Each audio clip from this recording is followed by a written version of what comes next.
Imagine un monde où le sommeil n'est plus une obligation. Fini les nuits de 8 heures, tu pourrais bien choisir comment passer tout ce temps en plus. Pense-y. Plus de moments volés pour tes passions ou tes projets. Les femmes autour de toi pourraient enfin réussir à jongler entre carrière et famille sans les yeux fatigués du matin.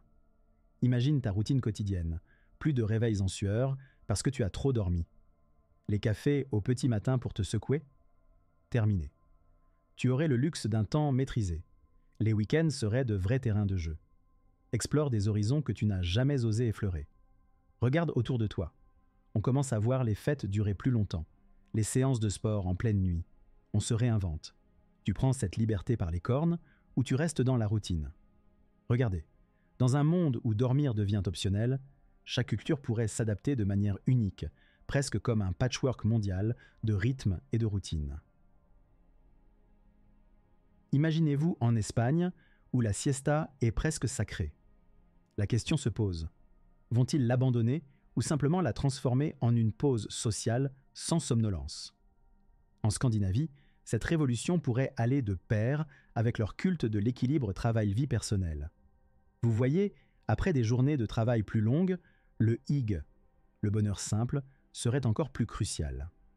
Les Danois organiseraient sans doute des fêtes lumineuses sous le ciel nocturne, même en plein hiver. Imaginez l'ambiance autour d'un feu de camp à minuit. Le sommeil, après tout, avait bien quelque chose de superflu. Voyageons maintenant au Japon. Une économie célèbre pour ses business nocturnes pourrait voir la nuit devenir plus active que le jour. Leur culture de travail acharnée en prendrait-elle un coup, ou s'adapterait-elle à une innovation créative sans fin? Les soirées karaoké seraient indéniablement animées. Bien sûr, les infrastructures devraient évoluer. Des transports publics aux heures improbables, des systèmes de santé adaptés et une économie qui tourne constamment. Mais attendez, vous imaginez cela en 2035 ou en 2040 ou même plus tard? Malgré l'euphorie initiale, les ajustements culturels pourraient prendre bien plus de temps qu'on ne le pense. La question demeure, nos traditions ancestrales résisteront-elles ou seront-elles doucement remplacées par notre soif de cette nouvelle liberté de beaucoup trop d'heures? Transitionner doucement vers un futur où adaptabilité et progrès se heurtent au pragmatisme des sociétés modernes. Les défis seront nombreux, mais il en va de notre nature humaine de s'adapter, même si cela inclut des discussions animées sur les avantages d'une bonne vieille nuit de sommeil interrompu. Imaginez 2035. Le monde se réveille à une réalité où le sommeil est une option, et non une nécessité. Le marché du travail traditionnel se retrouve sur le grille. Vous voyez, des bureaux ouverts 24 heures sur 24 deviennent la norme. Les parents pourraient enfin réussir à équilibrer carrière et parentalité. Mais attendez, qu'en est-il des syndicats et des droits des travailleurs? Une semaine de travail de 168 heures soulève des questions, n'est-ce pas? Ce qu'il nous faut, c'est un nouveau code du travail. Les économies mondiales entrent dans une danse complexe. Imaginez des marchés boursiers actifs jour et nuit, créant des dilemmes sur le trading non-stop.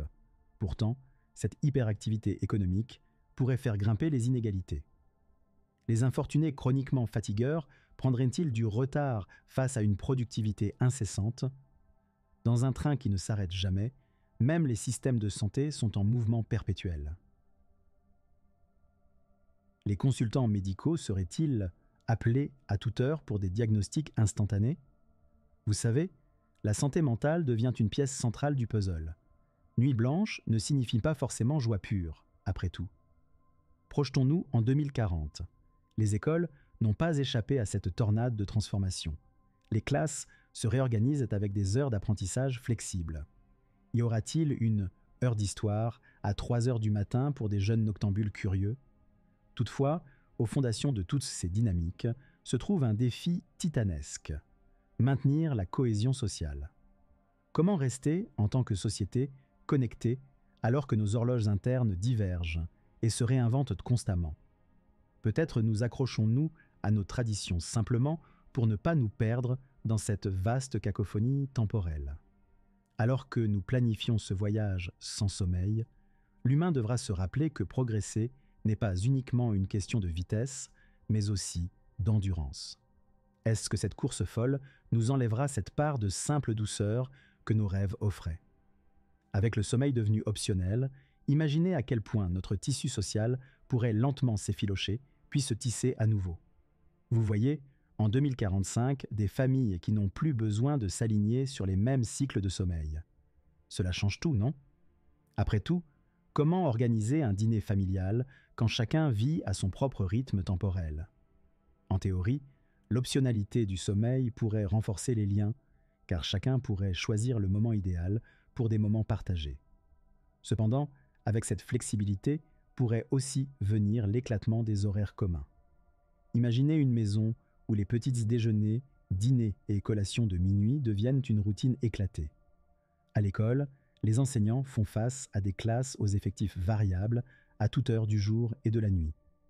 Les élèves noctambules, plus éveillés que jamais, pourraient s'épanouir dans un environnement adapté.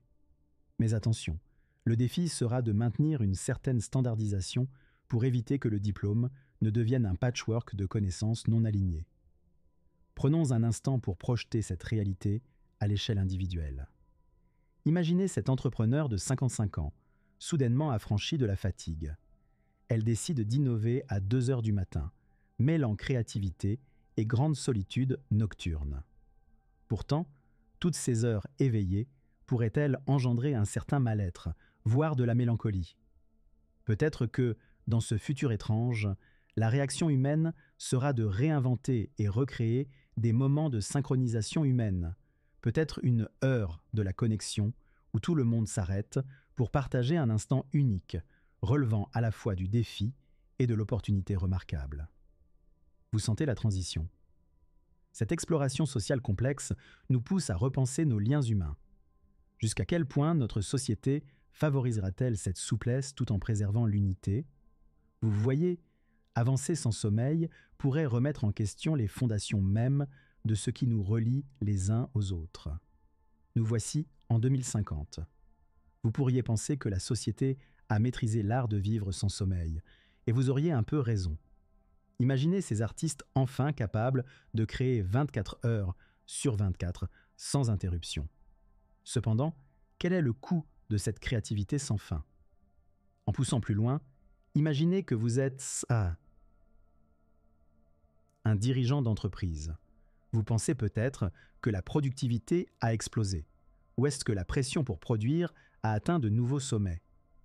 Les statistiques nous disent que l'efficacité a augmenté de 30%, mais à quel prix pour le bien-être individuel?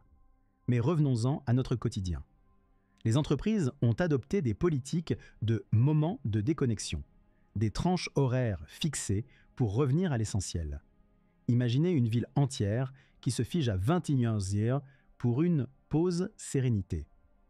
Ironique, n'est-ce pas? Déconnecter pour ne pas éclater. Du côté des loisirs, avez-vous entendu parler des clubs de sommeil nocturne? Pensez à ces randonneurs, explorant des sentiers nouvellement aménagés grâce à des subventions gouvernementales. Pourquoi ne pas en profiter pour doper le tourisme? Après tout, la nuit offre un terrain de jeu unique, sauf pour ceux qui ont peur de la vie nocturne. Vous voyez, les transformations ne se résument pas simplement à la productivité. En évaluant les perspectives, vous réalisez que la maîtrise du temps redéfinit aussi notre rapport à la société et à nous-mêmes. Mais l'avenir pose toujours cette question. Où trouver l'équilibre entre innovation et humanité? Imaginez, dans ce paradigme temporel, quelle sera notre prochaine réinvention sociétale. Avançons jusqu'en 2060. Vous voyez, le sommeil optionnel est désormais une réalité bien ancrée, mais l'humanité se trouve à un tournant surprenant. Imaginez un monde où, alors que la productivité atteint des sommets, un groupe croissant de personnes choisit volontairement de dormir. Oui, vous avez bien entendu. L'anti-réveil est une tendance en pleine émergence. Dans cette quête de détente, les entreprises de escapades rêvées font fureur. Pour une somme modique, on peut désormais vivre des siestes orchestrées par des experts, avec simulation de ronflement et tout. En fait, une étude récente montre que 40% des gens choisissent ces pauses pour redécouvrir une certaine sérénité perdue. Prenons un instant, imaginez Marc, consultant assidu, qui découvre enfin les vertus d'un sommeil de qualité. Inspiré par cette nouvelle perspective, il développe une application qui permet de partager des rêves communs en temps réel. Côté macro, la société commence à se pencher sur la valeur du temps mort. Les gouvernements envisagent même des politiques pour encourager des périodes de repos obligatoires. Vous voyez, le monde apprend finalement qu'il y a une sagesse cachée dans l'art de ralentir. Progressivement, nous réévaluons notre relation avec le temps et redécouvrons des plaisirs simples. La contemplation d'un coucher de soleil, une promenade en forêt, ou tout simplement l'écoute de l'instant présent. Peut-être que, dans cette épopée sans fin d'efficacité, un brin d'inactivité devient le plus grand luxe. Vous en conviendrez, nous voici à un paradoxe fascinant. À l'ère du sommeil optionnel, redéfinir notre rapport au rêve et à la pause s'avère être une nouvelle forme de sagesse. Qui aurait cru cela possible, vous entendez? Alors mec, qu'en penses-tu? Si le sommeil n'était plus une nécessité, comment t'adapterais-tu à tout ce temps libre? Aurais-tu envie de bosser sans répit ou choisirais-tu de ralentir pour savourer chaque instant? Partage dans les commentaires comment tu organiserais tes journées sans sommeil. Et n'oublie pas, si t'as kiffé la vidéo, lâche un like et abonne-toi. Reste connecté pour plus de réflexions sur notre futur, parce que franchement, ça pourrait bien être notre prochaine réalité.